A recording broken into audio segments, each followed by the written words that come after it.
Live fitter and longer with the FITZNESS Show, hosted by fitness expert, author, and TV personality Fitz Koehler. She'll tell you why diets are dumb, supplements are snake oil, and the truth about how you can earn a lean, hard, pain-free, and athletic body. Now for our favorite bossy blonde, Fitz Koehler.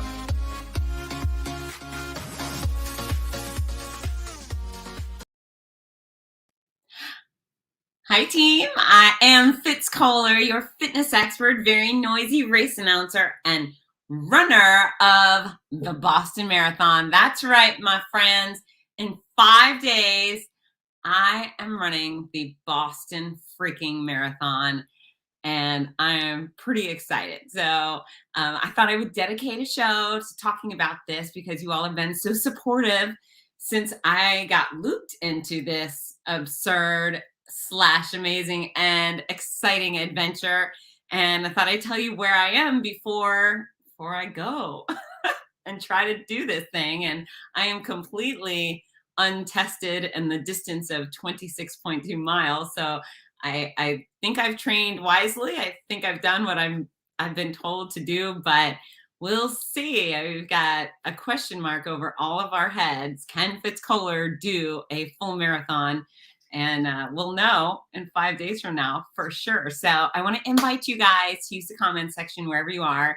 Say hi and ask questions. You can comment. You can give your great advice. This is part of the experience, is getting advice from people who have done this, gone all the way before me. And fortunately, because of my work as a race announcer, I am surrounded by oodles and oodles of marathoners. In fact, that's one of the reasons I agreed to do this, because I see you all do it all the time. And I think, okay, well, if so-and-so can do it, maybe I can do it too. And I see proof that mere mortals like me can go 26.2 miles. And I've gone from, why am I doing this, to now I'm actually excited about it. So here come the comments, which I love. So Deborah Coleman, yes, I can.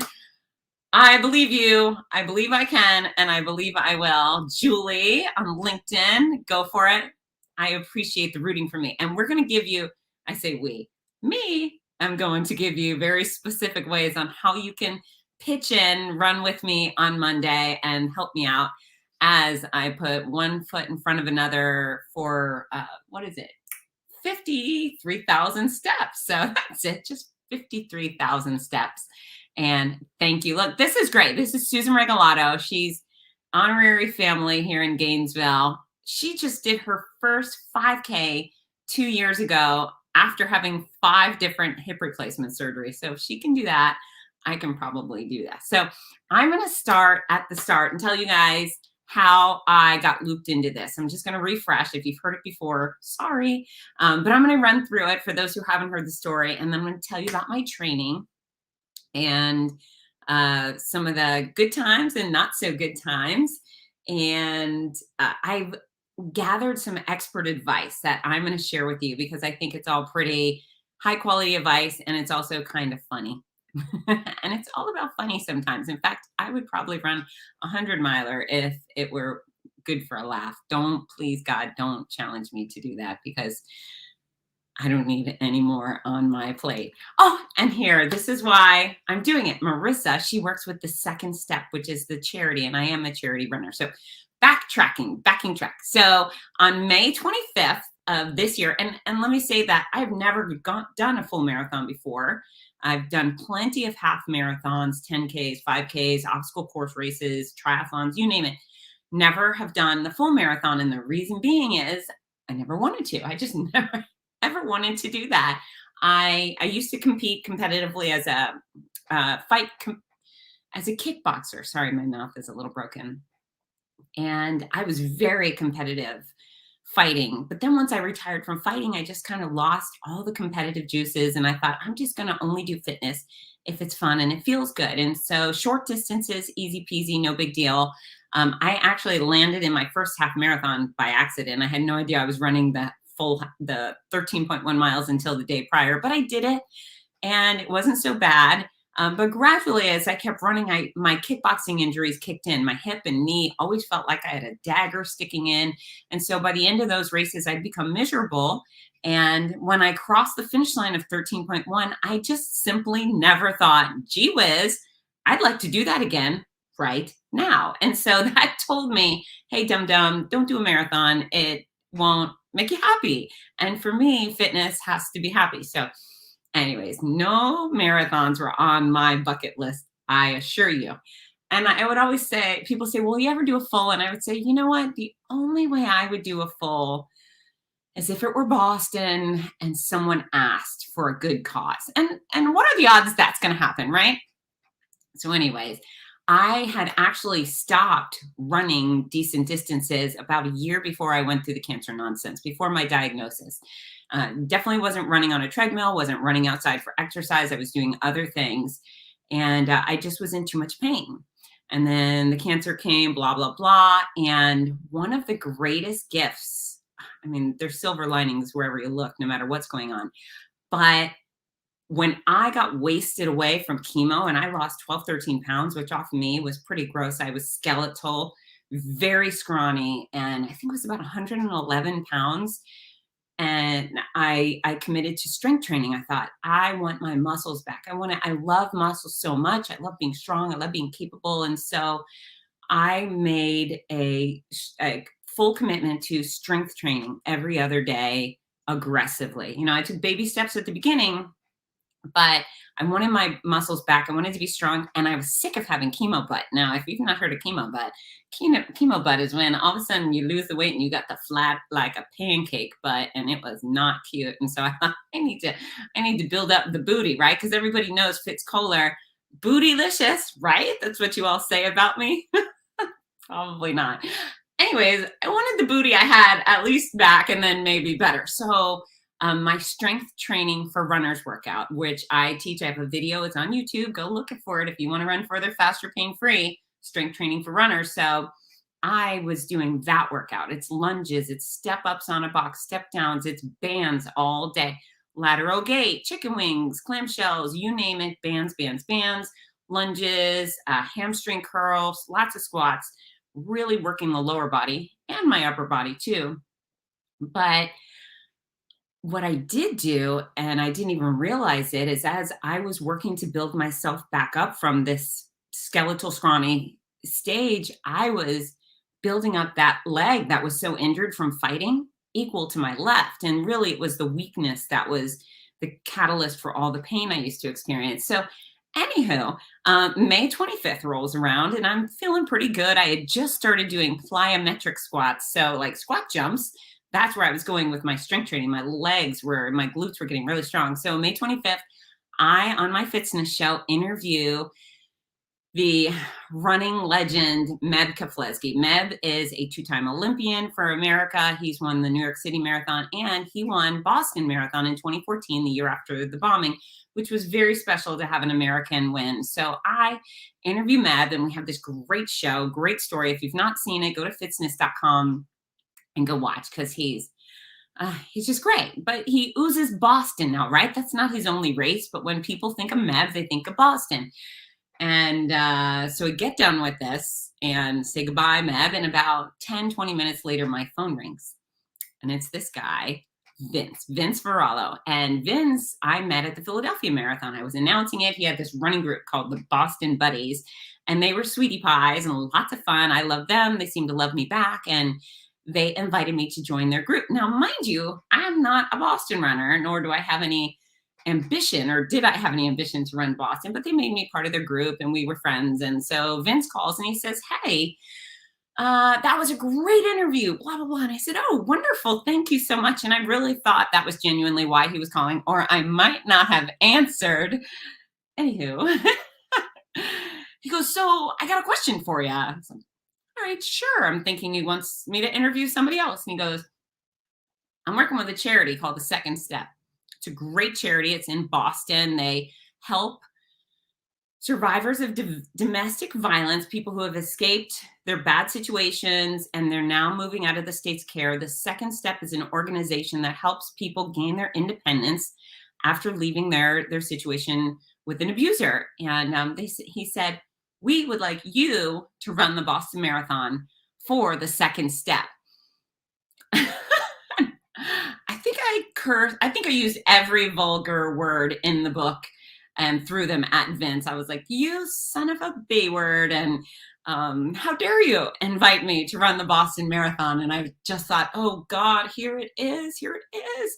He's asking me to do the thing that I said I would do. I mean, I never said it out loud. I just thought it inside that I would do Boston if it were for a good cause. And so anyways, Vince says, it would really be a lot and a great cause. You'd love them. And after telling him I hated him a whole darn bunch, I said, when do we need to know? And I think it was a Tuesday. He said, by Friday. I said, okay, give me 24 hours. I didn't want to just say no. And so my decision was made after wrestling with it. I mean, I was really cranky with me, with the turmoil, but it's you that I watch do full marathons, thousands of you every month. Every month I stand at a finish line and watch thousands and thousands of people do full marathons. And not everybody looks like the runner. There's average Joes, average Janes. There's people overcoming extraordinary obstacles, morbidly obese, veterans with no legs doing full marathons, and then people in their 80s and 90s. And so, I thought of you, and then I thought of me and my big mouth, always telling people to pursue athletic adventure and set this big, hairy, audacious goal for themselves and step outside their box. And so I had one of those son of a gun moments. Fine, I'll do it. So I called him. Actually, I texted Dave McGilvray, the race director of the Boston Marathon. I told him what was going on. I said, what do you think? He said, why would you not? And I said, you're right. So I called Vince, and I believe there was more cursing, but I agreed to run Boston, and we decided on the hashtag I hate Vince, and that has stuck. So it was about May 26th. I agreed that I was going to do this. And now I'm a person who hasn't run in quite a few years, maybe 3-4 years. And now I have to go do a marathon. And so my first step, now there's all these training plans, right? So you could pick one plan. But what I did is I assessed all the different training plans, and I put them together or created my own based on their guidance and my expertise within fitness and sport performance. But the very first thing I did, again, because I really hadn't done any sort of endurance training on foot for a very long time, is I went out for a 10-mile walk. And I decided, man, if I could walk 10 miles now at the end of May, then I should be able to figure out how to get to 26 sometime in October. And so I went out for a 10-mile walk. And I can tell you that it was hot, and I was chasing the shade, and yeah, I didn't run one step, and it was really, really hard. I lost my toenails. That was not fun, but I did it. It was hard, but it was just the perfect amount of hard. I didn't really struggle until I got past mile 9. And I thought, okay, well, this is a good starting point. And then I moved forward, trying to get to 26.2. And so my training has been a strong combination of these runs and wicked attention to strength training every other day. Those squats, those lateral gait, the bands, lunges, you name it. Strength training has been the centerpiece for my Boston training, and stretching too. Lots and lots of stretching, all the things most runners ignore and then experience pain from. This is the best news, is out of all of my training, not once have I experienced the hip or knee pain I used to have. Not once. And that's because I was wiped out, and then I built myself back up with a vengeance, and now I'm really strong and really flexible, and I think that's going to get me through. So I left the 10-miler. I went and I did a run walk for 12 miles.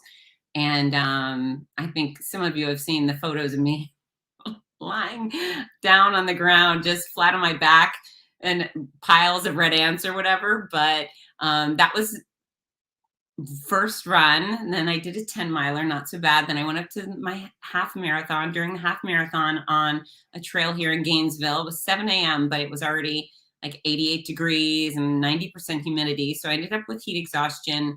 And then I decided not to be a dummy anymore because I'm a lifelong Floridian. Why would I go out and get myself heat exhaustion, even though I had all the beverages, I had the water and the Gatorade and the nutrition? It was too much. So I have been training on a treadmill almost exclusively since June. So I've done some of my shorter runs, the 3-4 milers outdoors, but almost everything else has been on a treadmill. And that's been on a treadmill in Buffalo. And it's been on a treadmill I ran outdoors in Fargo. But yeah, I actually did my 18 miler on a treadmill. I did my 20 miler on a treadmill. And as many programs have, you do the 20 miler 4 weeks out from your marathon. I did mine. It was 4.5 weeks out because I had a race to announce that weekend, but I did 20 on a treadmill, and the first 18 actually felt great, which is absurd because I never thought in my life I would run 18 miles. Nonetheless, think it felt great. But lo and behold, it did. The last 2 miles were kind of hard, but yeah, I have done all the things that I've been supposed to do. And I've watched The Outer Banks. If you guys have seen that on Netflix, that's what I do on the treadmill. I put on my iPad and I watch TV. And so I've watched The Outer Banks. I've watched Why Women Kill. I watched the movie Heathers from the 80s, which I can tell you is absolutely terrible. It's a dumb, stupid movie. And I don't recommend anybody ever watch Heathers again. My kids recommended it, and that was a big fail on their part. I think maybe it was get back at me for something I did. But anywho, Outer Banks is like the Goonies, cool. Why Women Kill, really funny. And, that's all for my TV advice. But I've done the running as directed. I've done all the strength training every other day religiously. Endless stretching, stretch. And I filled in the blanks with swimming. So cross training, I think, is the key to getting through this thing without pain, without injury. And I'm hoping I'll be able to get through the race in 5 days without pain. I believe there will be suffering, because how could there not, right? But I'm okay with suffering because I'm working hard or I'm tired, as opposed to ouch, stabbing pain in my knee. And even if I get that stabbing pain in my knee, you bet your butt I'm still going to move forward because I'm finishing this race. But yeah, really very excited about running the Boston Marathon. It's this iconic event, and from what I've been told is the streets are packed with supporters, and there's a scream tunnel with Wesley College. So it's a women's college, and they come out and scream for you, which I do like that. And yeah, I'm excited. I'm not nervous, and I'm not fearful, because I could not be afraid of 5 hours of hard work. I've had scary things in my life. Running in a race is not scary, but it will be hard. I am not discounting that. It will certainly be hard, but I think I'm ready. So I have some resources here I'd like to share. I've got some advice from the Boston Buddies. Now, again, those Boston Buddies, they're a bunch of pros. They're a bunch of speedsters. They're people who take the running very, very seriously, and they run very, very fast. Some of them will do this race in 3 hours. Some will do it probably faster. Lots of 3-4 hour people. And the deal with Boston is, in general, it's a very quick crowd, because 80% of the runners qualify for Boston by being fast. They have to run a previous marathon and beat a certain time, and then be in the top percentage of their age group of the people who have applied to participate. So that's the 80%.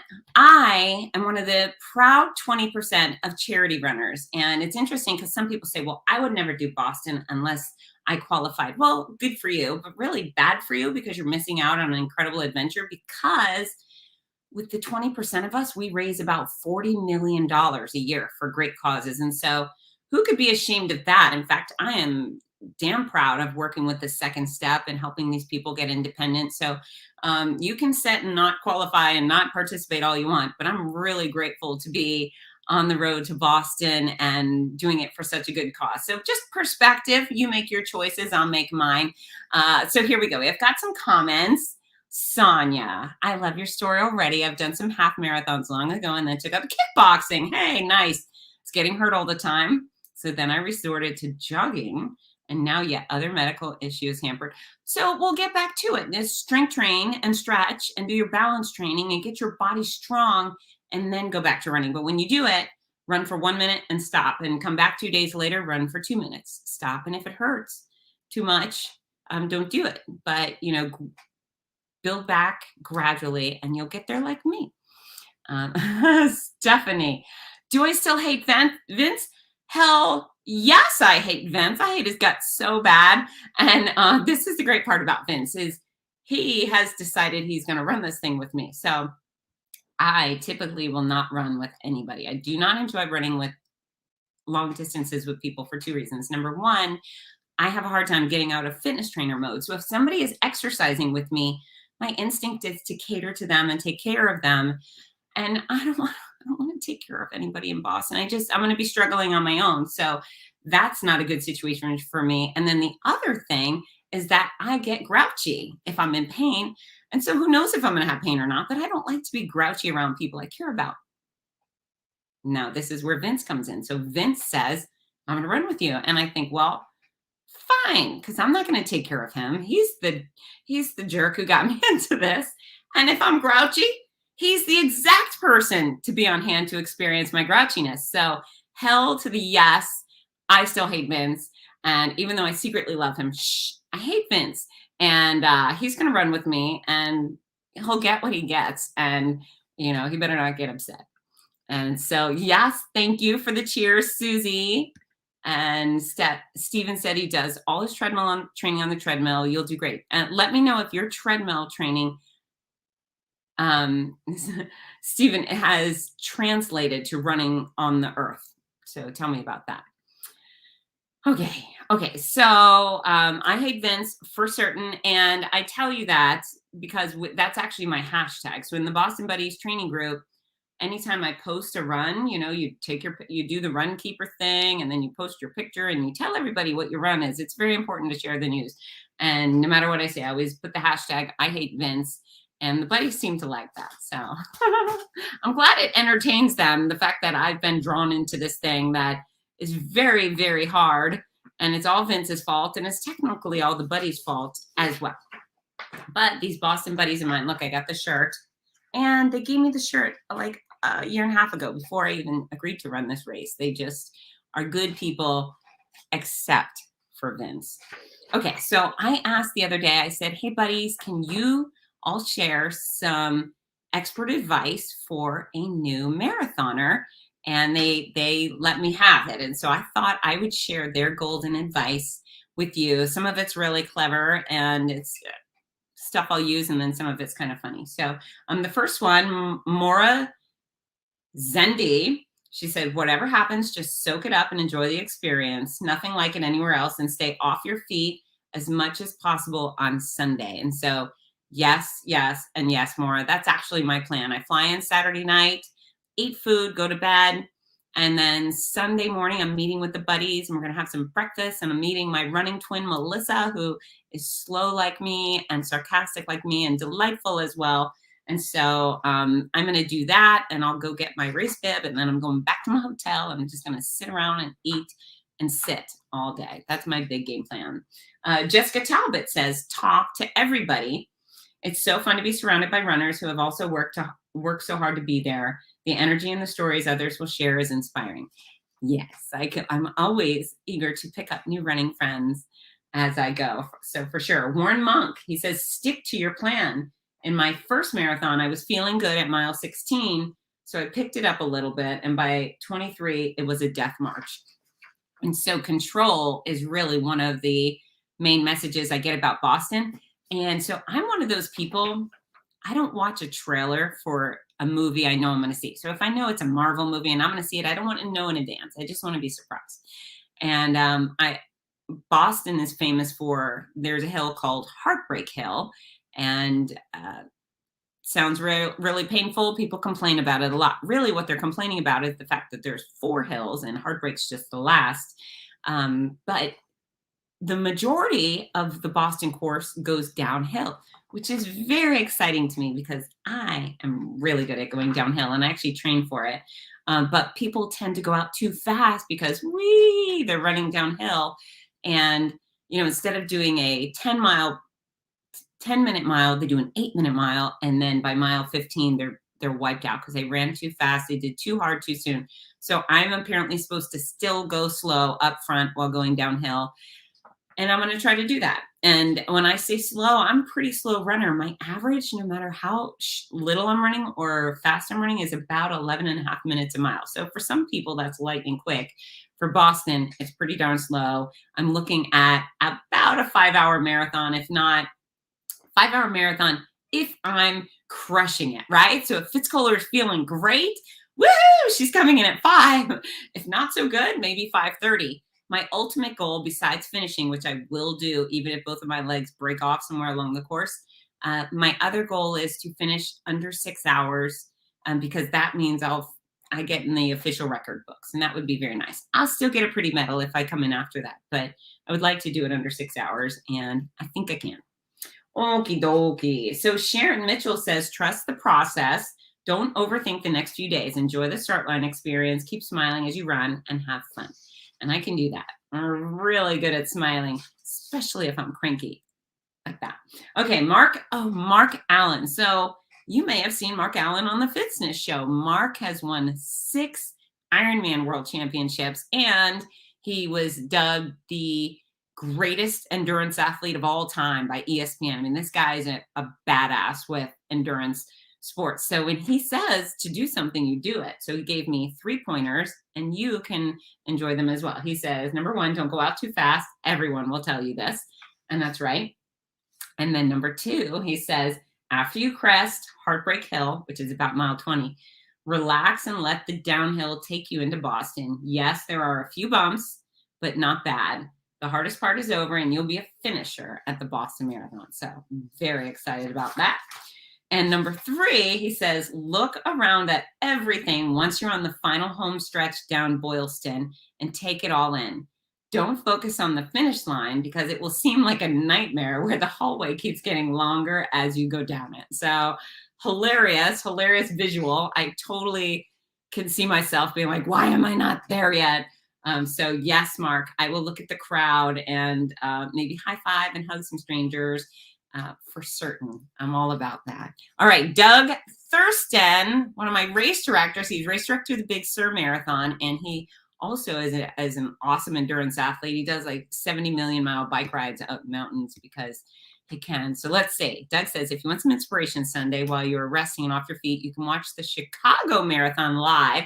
Yes, via the local Chicago NBC affiliate from 7 to 11. That's a great idea. Thank you, Doug. And since I'll be sitting around bored, you can FaceTime me to give me a personal pep talk. You are welcome. Thank you. And Katie's going to cheer from Michigan. Katie and Jason, of course. Thank you. All right. So Catherine Ergen says, don't wear anything new the day of the race, right? Don't eat anything new the night or even a few nights before the race. Yes. And I have my stomach's like a big jerk still. So I'm with you on that. I'm going to eat potatoes, I think, nonstop for 5 days. Don't forget to put Vaseline on your chafing areas. This is my famous last words. I don't chafe. None of my parts touch, but I think I'm still going to put Body Glide on the back of my arms just in case. And then she says, do be proud of yourself for doing all the hard work to get there. And for sure, smile and wave and high five all the kids in the crowd. Okay. I hear they're not doing the kissing thing at mile 13 because that's a hall pass for me. I'm going to kiss all the strangers if they're willing to kiss back because why not? Boston Marathon, make out with everybody. Okay. So my twin, Melissa Belovich says, number 1, this is it. The moment you've been training for. Keep going. Number 2, smile, especially when it hurts. Trick the brain. And there are studies that actually say when you smile, it creates these endorphins and that'll dull the pain. So I'm going to keep it on my face until I come home. Number 3, have fun. Number 4, pet the dogs. I will. There's this famous golden retriever that will be waiting between mile 2 and 3. You bet your booty I'm going to stop and give that dog a smooch. Number 5, don't wear anything new. 6, you won't give a shit about your time 20 years from now. You are only racing yourself. Enjoy it, finish, and you'll have no regrets. And number 7, just be you. And that I can. Okay, Mark Newman says, don't look down at your watch at the finish line. Smile like you did it, playa. So yes, actually, that's one of my pet peeves as an announcer. People get to the start line and there's all these lame photos. Look at any big marathon race photo. That's the elites up in front. They're the worst. That's the top of their head is the start line photo. So that will definitely not be me. And I will definitely put the hands up or the number one finger at the finish. I haven't decided. But here's the deal. I don't have a watch. I've never cared about my pace before, so I don't have a watch. I have my cell phone, and I'm actually going to run with it. This is my running belt. It's Fitletic, and I love the Roost Sport, but my shorts aren't tight enough to wear it, and I'm just a little too tiny for that, for a heavy phone to bounce around in. But I will put my phone in here, and then on this side, there's another little pouch for snacks. And so I wanted to tell you guys that I am bringing salt tabs. Now, I don't cramp, but maybe I will. So I've been eating salt tabs as I run. Maybe that's why I don't cramp. And then I have Y bars. And so my race director, Eva Solomon in Epic Races in Michigan, she recommended these. They're new. They're energy bars, and it's been explained to me as they basically have the same ingredients as a Kind bar, but they've been smushed up into Cliff Bar texture. You know what I'm talking about? So I will be running with the zesty lemon bars, but this little bar, this little teeny bar, is 300 calories, and that's what I need. And so I'm going with Y bars, and I'm going to shove as many of them as I can into this fanny pack. And I have friends that will be out on the course, and I've asked them to bring me potato chips. That's right. If you are going to be in the crowds at Boston doing the yay, bring a little bag of super salty potato chips for me, because that's what I crave while I'm running. I need the carbs and the salt, so potato chips, please, and thank you. The other thing I'm going to keep in my little pouch, because I was given them and I've been using them, is the Cliff Shot Blocks. So it's like a gummy bear full of electrolytes. I don't actually enjoy sweet stuff anymore. My taste buds have been changed, but whatevs. You got to do what you got to do. So I'm going to do that, and I'm going to drink all the water and all the Gatorade, and then I'm hoping I won't have to stop at the porta potty every 2 miles. Who the heck knows? I will let you know next week how that goes. But yeah, I'm bringing my nutrition, and I'm bringing this, and then I'm expecting potato chips. So if you're going, bring me some. Blah, blah, blah. Uma Staler says, enjoy it. Heck yeah. Phil Decker says, oh, this is a great tip. Nobody knew this one. Jorts are acceptable. And if you have running jorts, always wear them. And so thank you, Phil Decker. And I'm from Florida. So Florida is home of the jorts. We take great pride in our jorts. They used to be called Daisy Dukes, and now jorts. So I am not wearing my running jorts. I will be wearing my Lululemon Speed Up shorts, but perhaps I will go for a victory lap later in some jorts. Okay. Phil Decker also says, when we finish, we will try to make up for all the beers we've missed the last couple months. No more ultras. We're getting the good stuff after the race. And heck yeah, because I have been stone cold sober. So I'm not a big drinker to begin with. I'm the girl who has like half a beer if I go out every few months. But I am hell bent on sitting my butt down at a bar with the buddies and having some Sam Adams. Very excited about that. So beer, and if somebody wants to greet me at the finish line with a beer, I'll have some. Yay. Or I'll put it on my head and look like I'm in a locker room for the NBA.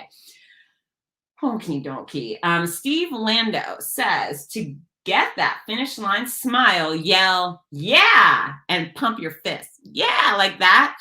Yelling woohoo and putting your hands up in the air without fists makes it looks like you're in pain, and shouting don't shoot. So like that, woohoo. Thank you for giving me that insider scoop. Pump the fist and shout, yeah. I actually love the finish line shouters. So as an announcer, when somebody comes by and shouts, yeah, gets me pumped up. It's very exciting.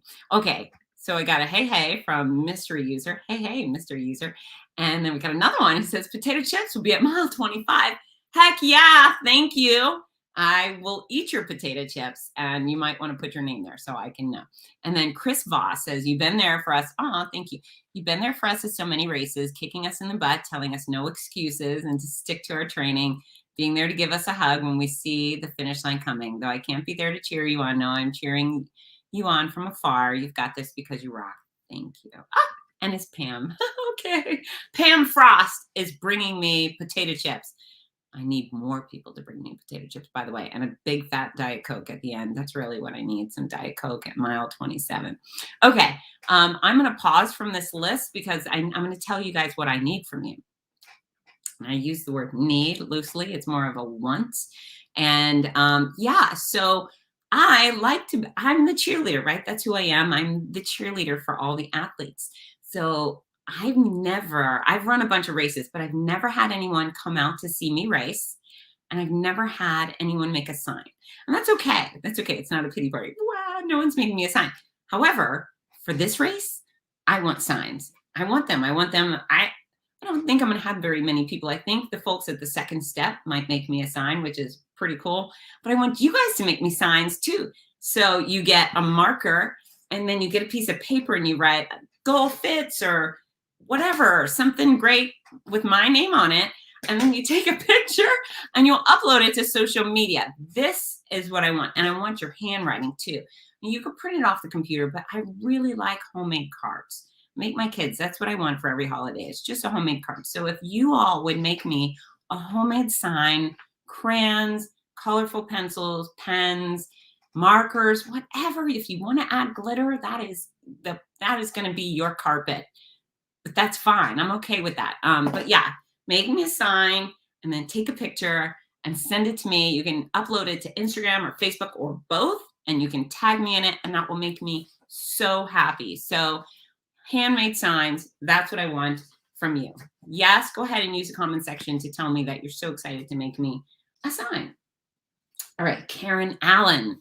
She says, don't look down to turn off your Garmin. Look around because of the finish line pics. That's right.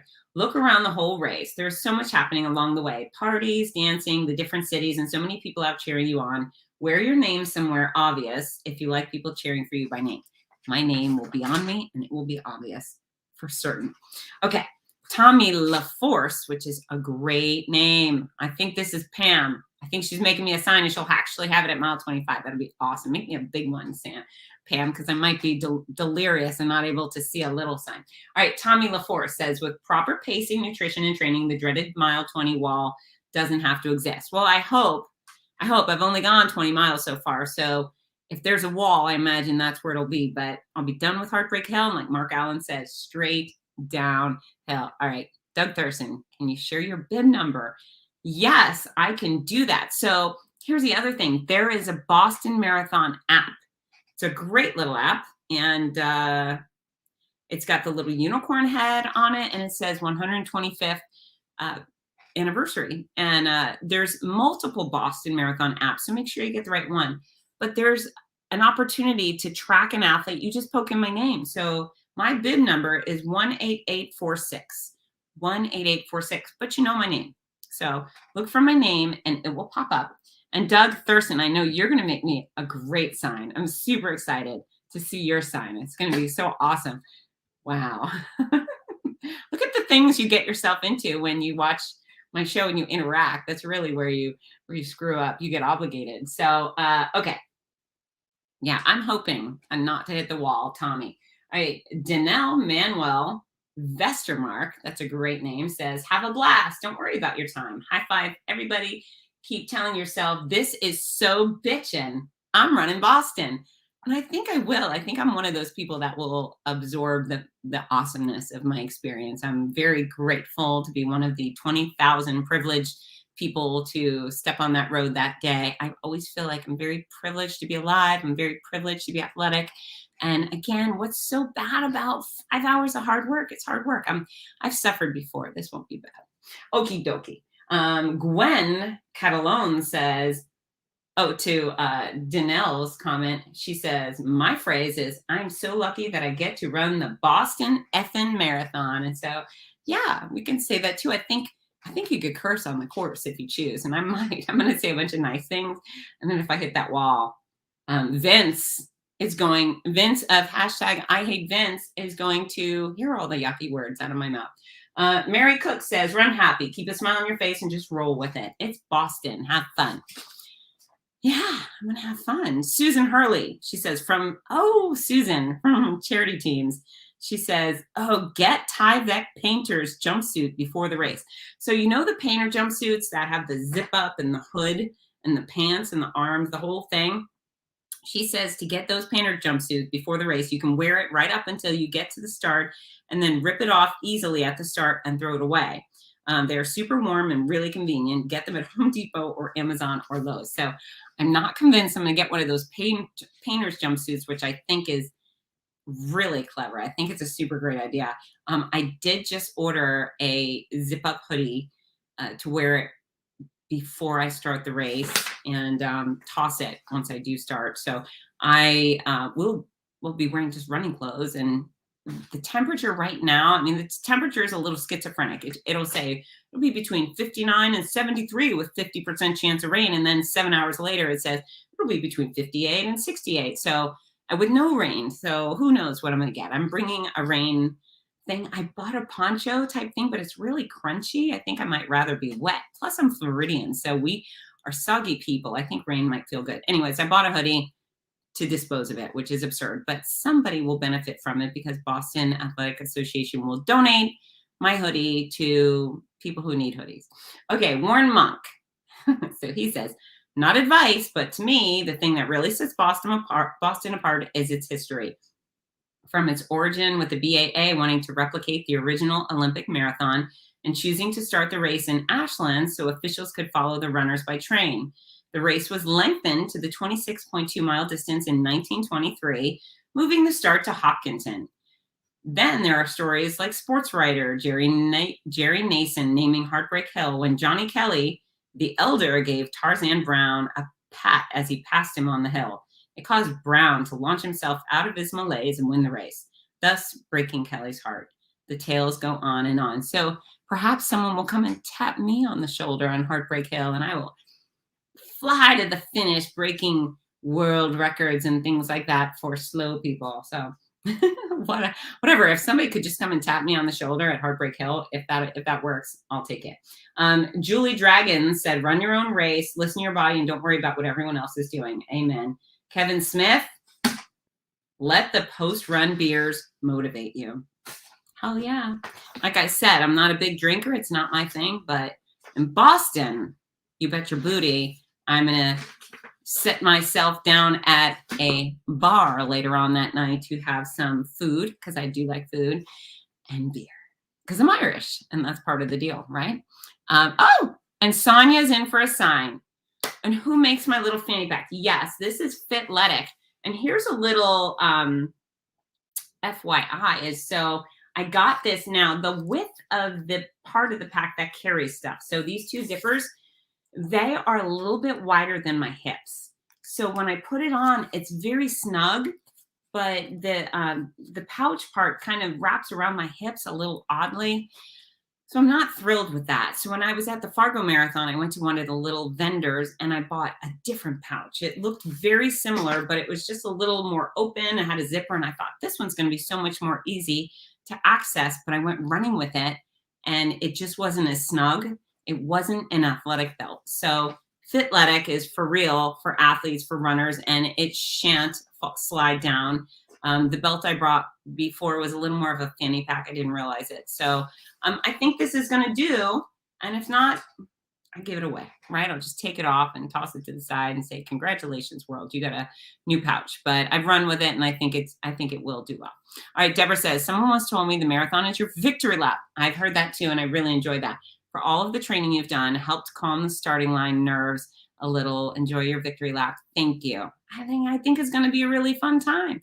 Right? I get to abuse Vince, and it's just so nice to be out there with people. And to be honest with you, if I were given the opportunity to join 20,000 cool people like runners, and we were just going to shovel poop all day on a farm, I would do it. I would say, this is great, and I'm happy and grateful to be here.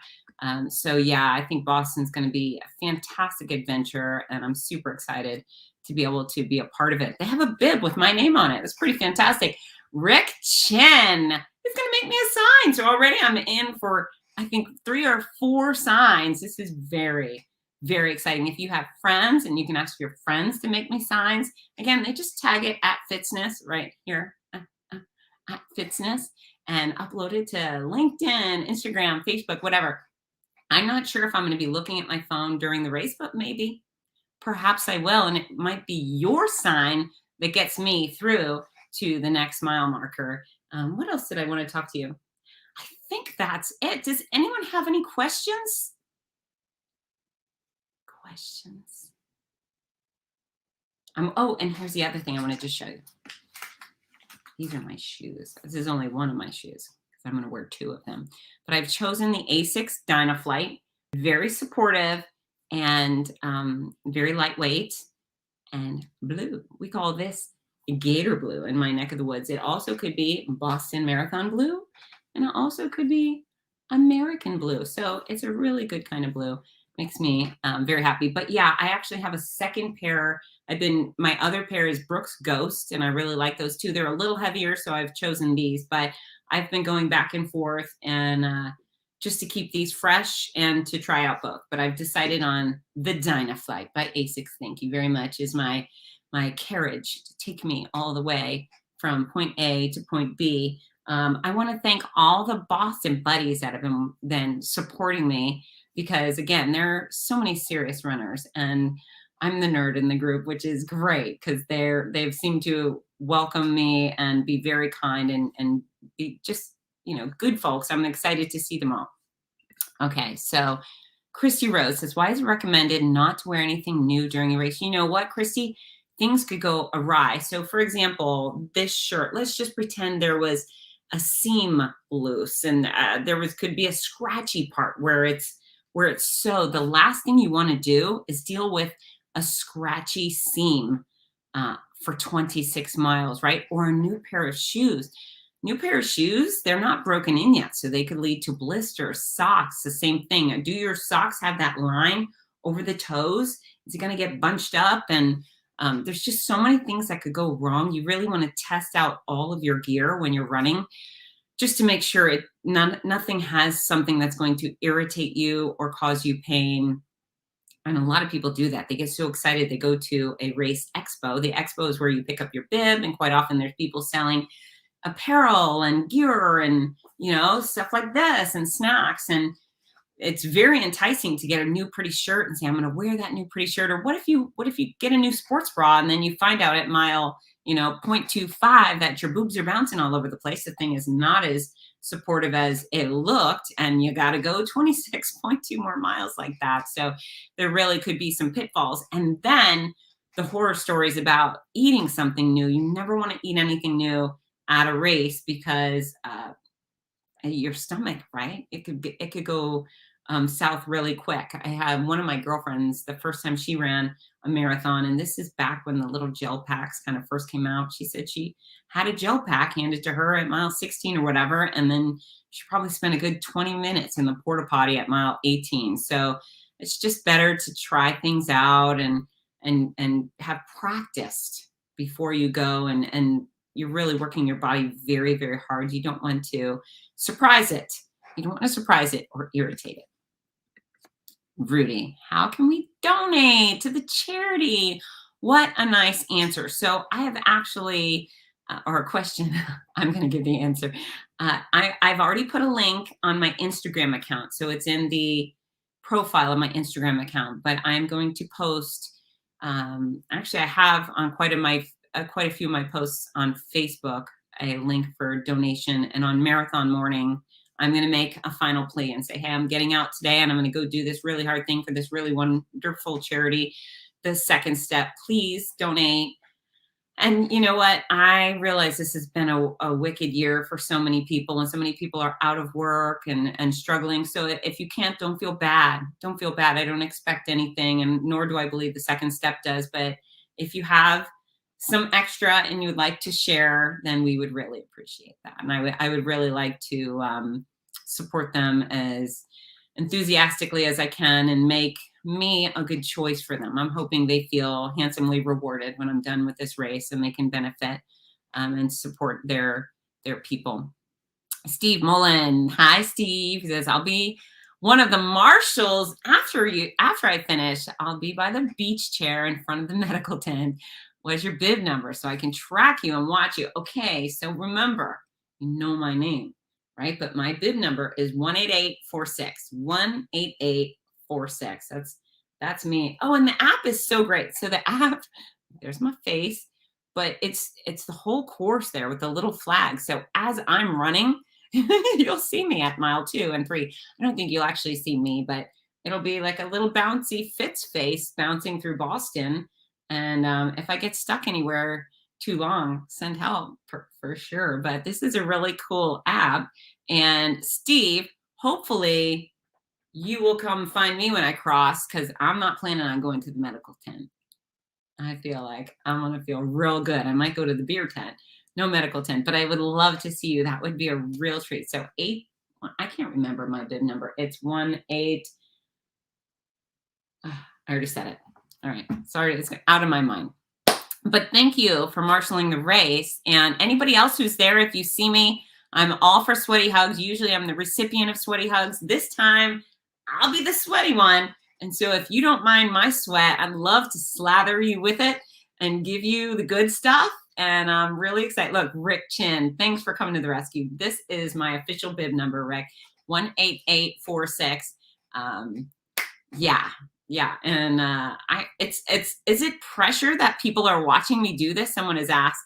I don't know if it's pressure. I don't feel any pressure. I don't think any of you have chosen me in your life because I'm fast, because I'm not fast. So I just feel pressure to get myself to the finish line because that's where I want to be. But yeah, I think, hopefully it's fun. I'm excited to be a part of your Monday. If you have something boring to do at work, it'd be nice if you could sneak and look at your app and say, well, Fitz Koehler's running. She's at mile 25. That would be super cool. Oh, and everybody goes by the medical tent. Okay. So I'll try to go by and just yell, Steve, sweaty hug, Steve. I'll try to make a sing for you if I remember. Does anyone else have any more questions for me before I kick you out? I want to tell you, since I brought this stuff, besides Boston, I just got done announcing the Fargo Marathon. What a fantastic event. Very, very cool. Fargo is well renowned for its community, right? So the people there, you betcha, the very sweet charm of their residents. And that is a special thing. There's the wood chipper, of course, but really it's a fast, flat course, which is makes it a great Boston qualifier. My race director, Mark Knudsen, boy, is he a hard worker. He's the race director, always has the work gloves on, right? He's lifting stuff. He never sits down, but he puts on an incredible event. He makes Fargo very proud. And we start and finish everything inside the Fargo Dome, which is the North Dakota State University football stadium. It's indoors. So fantastic. So if you're doing the 50 state challenge or you're just looking for something extra special to do, Fargo Marathon, I highly recommend. Doug Thurston.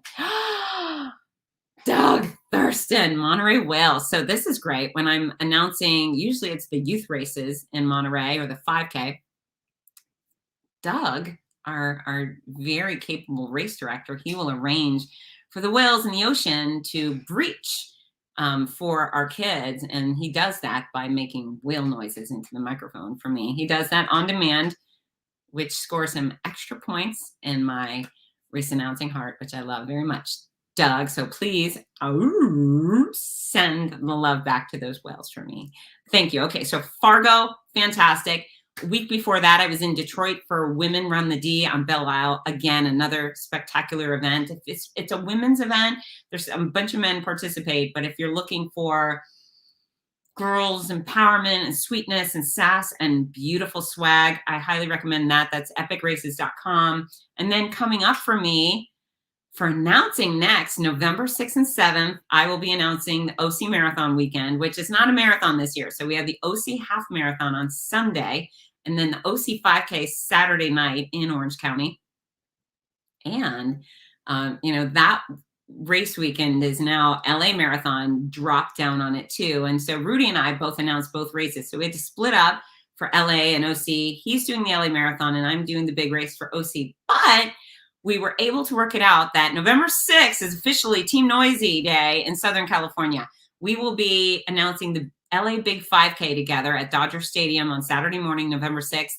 And then we go straight to the OC to announce their OC 5K at 4 p.m. that night, which will be so much fun. You can register for the OC 5K or half with discount code Team Noisy and save, but I really want you there. And in fact, the OC Marathon show is tonight at 9:30 Eastern, 6:30 Pacific. So you can stick around. Rudy will be on with me. And then the weekend after, November 13th and 14th, I'll be announcing the St. Pete Run Fest here in Florida. We have a 5K, 10K, half marathon. We're going to have, I think, is it a hot dog eating contest or a pie eating, perhaps? There's a beer run and a 40-yard dash and kids races. Holy cow. Here he is. Hashtag I hate Vince. Welcome to the show, Vince. Hey, what's up, Fitz? How's it going? Well, I have been trashing you for a whole hour now. I know you hate me. I hate you Are you so ready? bad. Are you ready for Monday? Are you ready for Monday, girl? I think so. Do you think I am? I think you are. I saw you kill your 20 miler on a treadmill, nonetheless. And you had like two and a half hours to spare after that to get you under your 6 hour mark. You're gonna kill it. That's right. So if I perform the same way, I'd have a 2 hour cushion to conquer 6.2 miles. Right. We can do that. It's all downhill too. It's all downhill after 22 miles. So can you hold my hand and pull me down the hill? Can you push? We could do whatever we need to. I could bring a wagon and just pull you. Okay. I'm gonna be like a stroller baby for sure. So tell the people why did you invite me to do this? I invited you, A, because you're an awesome person. That was number one. And B, because the Boston Buddies always sponsors a runner for the Second Step, which is a charity in Newton, Massachusetts, right along the course, the Boston Marathon course. And we always look for great ambassadors of the sport. And I couldn't think of anybody better than you to represent, A, the Boston Buddies, but more importantly, the Second Step. Just for those that don't know, the Second Step is a nonprofit that helps survivors of domestic abuse, both men and women. It's a little known fact that 1 in 3 women are affected by domestic violence. 1 in 4 men are affected by it as well. I ran for them in 2018 as a charity runner for the Boston Marathon, and they really touched my heart when I heard what their mission was and what they did for people. They provide temporary housing, they provide legal services, they provide just any type of support that a person might need when they're in an abusive relationship. So really that's really the cause is for the Second Step. But then also just because I met you in Philly, my hometown, and you were just such a great spirit, great person. And I love everything about you. And I think that you're gonna rock it this year in Boston. So I can't wait to see what you do. Wow. Even though I hate your guts so bad, I appreciate the invitation. And I'm really excited. I'm actually very excited that you're running with me. I was determined to run alone. But the reasons I have for running alone don't account for you. So I think we're going to have fun. Yes, we are. We're going to have a great time. It's a big party. Have you ever been to Boston on Marathon Day? No, I haven't. Not on Marathon Day. Oh, you don't know what you're in for. It's the reason why I go back every year. You're going to have so many people cheering for you and just encouraging you. It's really, the fans are what make the Boston Marathon the legend that it is. And it's not even in Boston. You're only in Boston for a couple miles. The majority of it is outside Boston, where you're running through all these little towns, and all the streets are lined like it's a parade, and you're kind of the grand marshal of the parade when you run through. It's just an amazing feeling. So I'm looking forward to it. I think it's as to be your first marathon. There's not too many people can say their first marathon was Boston Marathon. So it's going to be something special. Yeah, I am very excited. So if I have a great day, it'll be a 5-hour marathon. What is your normal marathon time? My average, it's between 3:15 and 3:20 is what I average. That can be so painful for you to run so slow with me. No, not at all. I'm looking forward to it. I can't wait. I'm gonna have a great time. We're gonna rile up all the fans for you, and we're all gonna be chanting your name along the way. Okay, for 26 miles, right? Oh, and tell me about the kissing station. Where's the kissing station? That's Wellesley College. It's not a single station. It is a good half mile long, right around right before the 13-mile mark. You get to Wellesley College, and it's a women's college. All Okay. the girls are lined on either side. They call it Scream Alley. You can literally hear it about a mile away because they're screaming so loud. It's my favorite part of the course. And basically, you can go to their website. I forget what the website is, but it's Wellesley College, and you can get them to make a sign for you. And really, what they do is it's like they can make a sign for you, and then they'll say like "kiss me," or they'll have signs out there like "kiss me, I'm from PA," "kiss me, I'm from Florida." So like if you're part of Florida, you gotta go. You gotta kiss that girl. Okay. So I'm it's a lot down. of fun. It's a lot of fun. All right. Are we allowed Yeah. to kiss people? Do you have a hall pass for that, Vince? I don't think we need permission to kiss people. Right. That's right. There's no I'm not looking for permission. I'll put it that way. Oh, wow. breaking up. I'm sorry. That's okay. That's okay. Well, I'm really excited to run. I think we're going to either love each other or hate each other for real when this is all over. You can't hate me more than you hate me already. That's right. Damn you. Damn you all to hell. Yeah. Hashtag I hate Vince. Everyone can see why I hate this guy so much. He's horrible in all the right ways. So yeah, it's on, Vince. 5 days. 5 days we'll be done. We'll be drinking beer right now in 5 days. 5 days till the after party. That's all you got to think of. Envision that finish line, getting that medal around your neck. All right. I'm really excited. All right. I'm going to let you go. In fact, tell everybody what you're doing really quick with your relay.